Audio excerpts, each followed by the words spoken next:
I pledge to do my best to save lives. To conduct audits and reviews with integrity. Defending and upholding the truth. Whether you're a doctor, lawyer, accountant, or any other professional, you're not immune to costly, unfortunate events. It happens to the best of us. Protect your career with Chubb's Insurance for professionals, not just insured. Chubb Insured. Visit chubb.com/my. This is a download from BFM 89.9, the business station. Welcome back. You're listening to The Morning Run on BFM 89.9. I'm Chuang and with Noelle Lim. Let's talk about the roadmap for economic recovery. Malaysia is seeking to raise the statutory debt limit as the budget deficit is projected to swell following the outbreak of the Delta variant, and we need to put aside funds to fight this pandemic. So Finance Minister Tengku Zafrul Aziz had actually mentioned this. He would propose to the Cabinet to increase the debt ceiling to 65% of GDP, above the statutory cap currently at 60%, before presenting all this to Parliament. Putrajaya has also introduced 8 stimulus packages since the start of the pandemic, totaling 530 billion ringgit, inclusive of fiscal injections, direct fiscal injects of about 83 billion ringgit. And with the government lowering GDP growth estimates for the year 2021 to 3 to 4%, it may have no choice but to raise the ceiling. But some are arguing that raising the ceiling is irresponsible and will have long-term negative implications. To share this perspective, we speak now to Carmelo Ferlito, an economist from the Centre for Market Education. Carmelo, thanks for talking to us. Now, why is raising the debt ceiling in Malaysia from 60% to 65% a bad idea? Hi, good morning.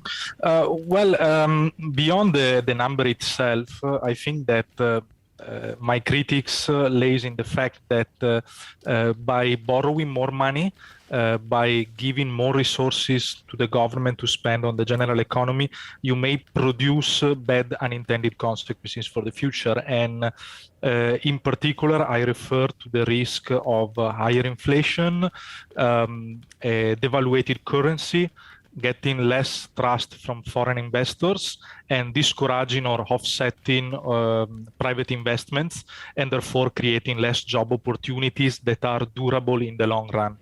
Yeah, so I do agree with the point of view how we need to spend wisely. But just looking at the numbers, so GDP growth has slowed down thanks to the pandemic and all that lockdowns. So the debt to GDP ratio would automatically rise slightly. And wouldn't it make sense from a pragmatic and prudent point of view is to raise that debt ceiling so that we do have enough or some buffer to spend to fight the pandemic, and especially to prepare for any possibilities of a variant spread? I think that over the past 18 months, we have done one fundamental mistake, that has been to adopt generalized measures for containing the pandemic that forced the government to adopt counter-generalized measures in terms of subsidies and intervention to help the people. I think that we should change this strategy, adopting a more targeted approach that means to spend less but to spend better. Now, how exactly will that be done, Carmelo? I mean, conceptually, it does make sense because obviously you want to spend as prudently as possible, but Malaysia does not have a track record of accurate accounting and accountability. I think that probably no government in the world has a good track record in this sense. Probably precisely because what you are saying, we should focus more on freeing private resources, so unleashing a sound recovery from the private sector, so that the government can focus only in spending in targeted sectors like strengthening the healthcare system, which I think is the only crucial investment that we should focus at the moment. Well, we're on the cusp of Budget 2022, Carmelo. Without hoping to be too optimistic, what is the one thing Malaysia can do to free up the private sector? And what is the one thing Malaysia can do to invest more in healthcare? I think that in order to unleash the forces from the private sectors, we need to launch signals. Expectations are the main driver for investment. So we should launch a clear signal that the government believes that the recovery needs to be based on private investment. And that's why I propose in a statement a couple of days ago, a little reduction in corporate tax. So to give the signal to the private sector that we believe that the sound recovery comes from there. This, I think, will be crucial, and by unleashing more investment, in the end, you create more job opportunities, you create growth, and this will automatically also generate more revenues for the government. Yeah, so a cut in corporate tax doesn't guarantee that extra revenue, extra profit will go to salaries. In fact, it may just end up still with the owner's hands. And then also there's another point of view is that the profitable companies can take care of themselves and therefore they will pay taxes. But it's the unprofitable companies, they don't pay taxes anyway because they are making losses. So how can we help those companies? You mean unprofitable companies?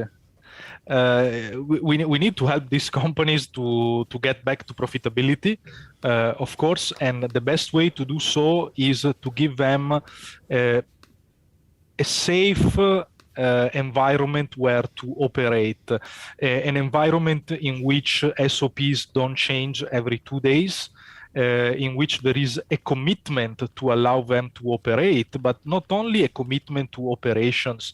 It has to be also a commitment to understanding the complexity of the economic system. And I give you a very simple example.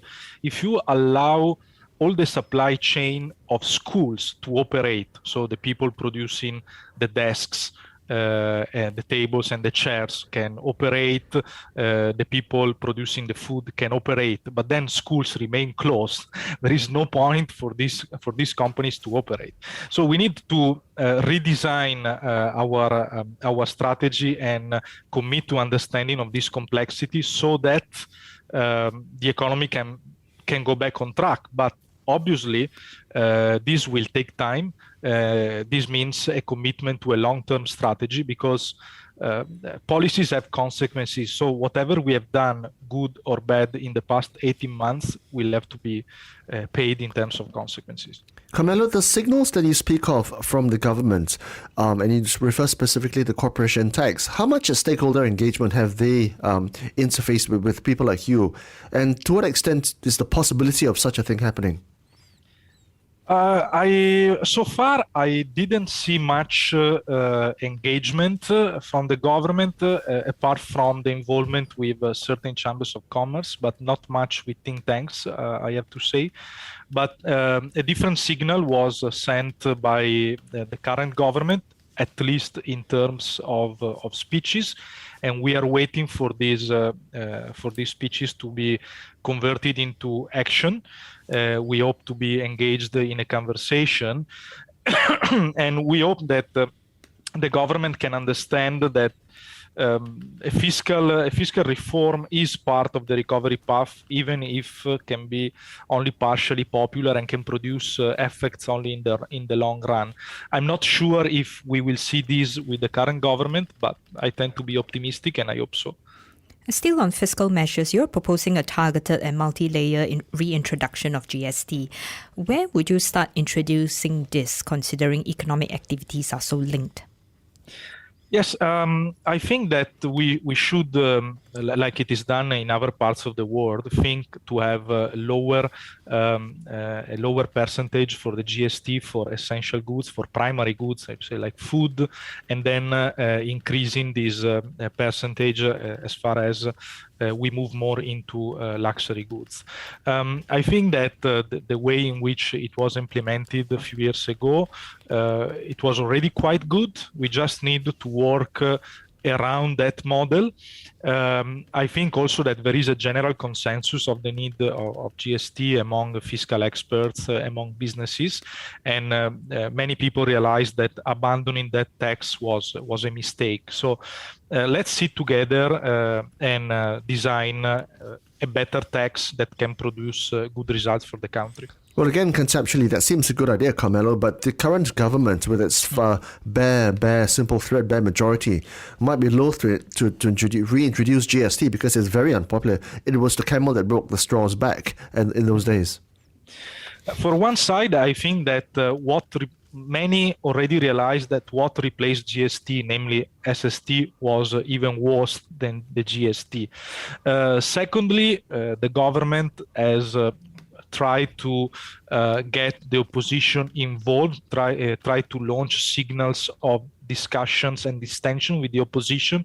I hope that facts will follow on this, and the opposition will be able to support a reasonable tax reform for the common good.